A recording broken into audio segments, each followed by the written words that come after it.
Hi there! Today we're going to go in search of the Bolma rugosa. You don't know what it is?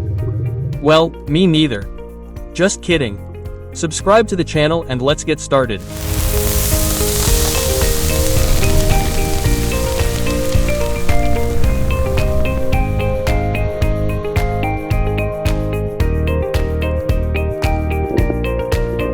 It's June and in a few days it will officially be summer, but in Sardinia summer has been here for quite some time now.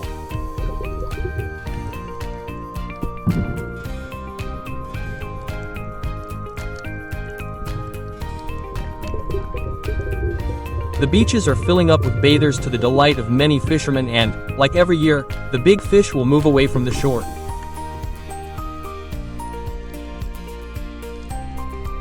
So today I've decided to do some special fishing and I'm going to go in search of the Bolma rugosa, or the shell that encloses the Eye of Saint Lucia.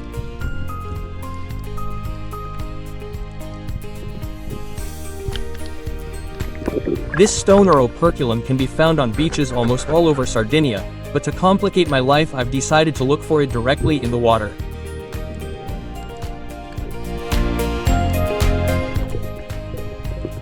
Initially I search on a seabed mixed with sand and rocks and, as usual, my eye falls on my dear friend Perchia. Sadly, she comes towards me. Oh, I know. There are no fish to report, my friend. Be patient, they'll be back in September and you can help me.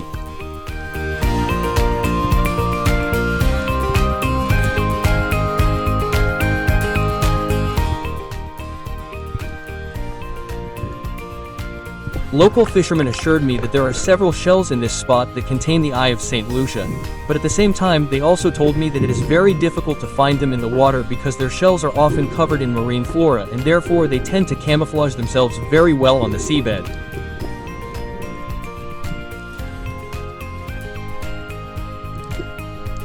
Since I have a trained eye for octopuses, I was not intimidated.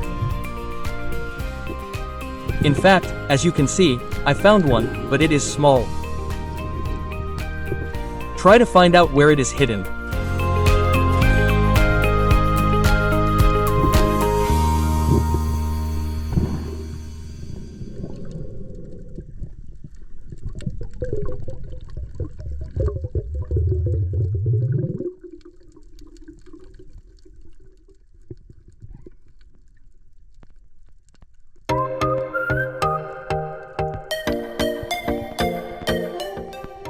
After saying goodbye to my little friend, I resume my search for the Eye of Saint Lucia.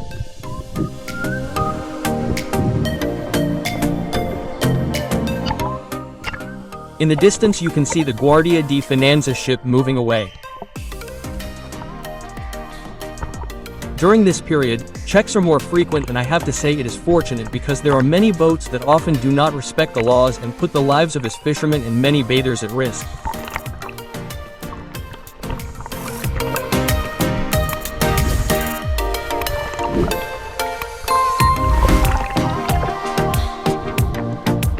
I continue to look at the seabed and I begin to think that the fishermen were right.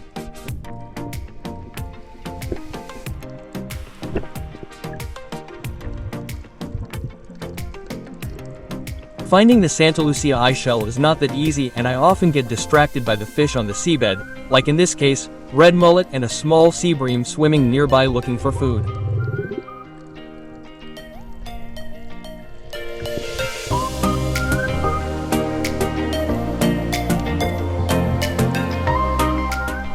The rugosa bolma lives in different parts of the world. For example, it can be found in depths of 4 meters in Liguria or 15 meters in Spain, but here in Sardinia it is not uncommon to find it in depths of less than 2 meters.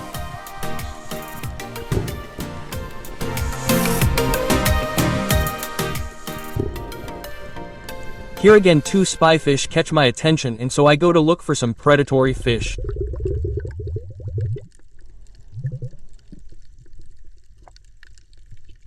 Looking closely I see a moray eel coming out of a rock, but it is not big, so I will simply try to scare it away and I will limit myself to just greeting it.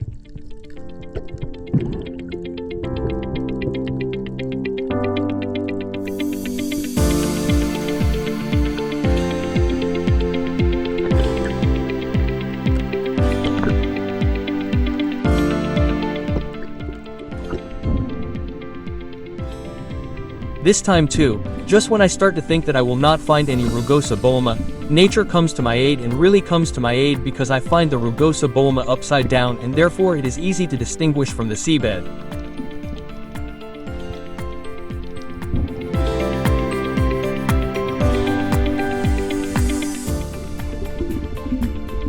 Its orange color contrasts sharply with the marine flora, so I can easily spot it and happily pick it up.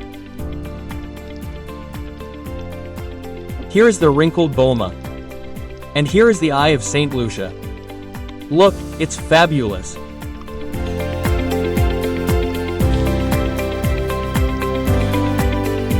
It is used as a jewel all over the world. In goldsmithing, it is often attached to necklaces or rings, and it is very, very beautiful.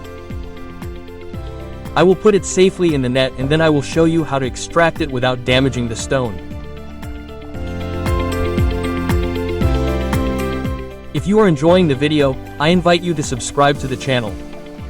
For you, it will only take a few seconds, but for me it will be really, really useful. Thank you. Let's start by removing all the marine flora that has accumulated on this shell, and looking at it carefully, I realized that I was lucky, because I would never have been able to spot a shell so well camouflaged.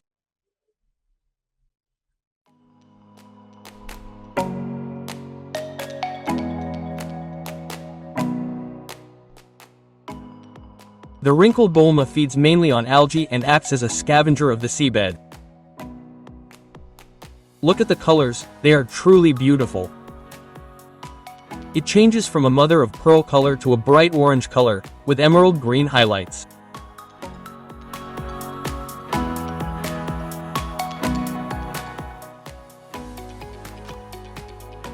To extract the Eye of Saint Lucia without ruining it, I decide to boil the wrinkled bolma and leave it to boil for at least 20 minutes.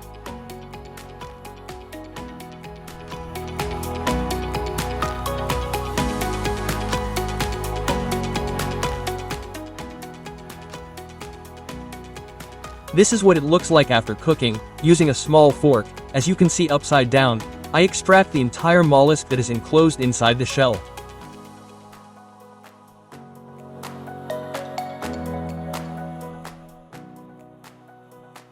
The bolma genus has very ancient origins. It has been present since the Pliocene, or 33.9 million years ago. The size of the shell can vary from 25 to 70 millimeters. It often has a conical shape with 6 or 7 whorls. After cooking, as you can see, extracting the Eye of Saint Lucia is quite simple. I freeze the image because I realize I didn't take a photo of the back of the Eye of Saint Lucia, which, as you can see, is very beautiful. In fact, you should know that the Eye of Saint Lucia can be used both on the flat side, as I showed you earlier, and on the other side, which is the side that was visible when the shell was closed. Here's the group photo. As you can see, there's the shell, and in the center is the mollusk that was enclosed inside the shell, which, by the way, I don't know if you know it, but it is edible, so you can also eat it. Obviously, however, you should cook it for at least 40 minutes. And finally, here's the beautiful stone, or the Eye of Saint Lucia. Look, it really is beautiful.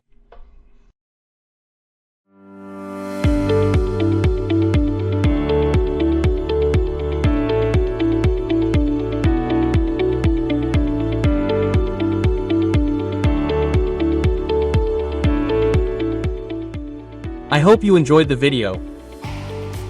If so, as always, I invite you to subscribe to the channel, leave a like, a comment, and activate the bell.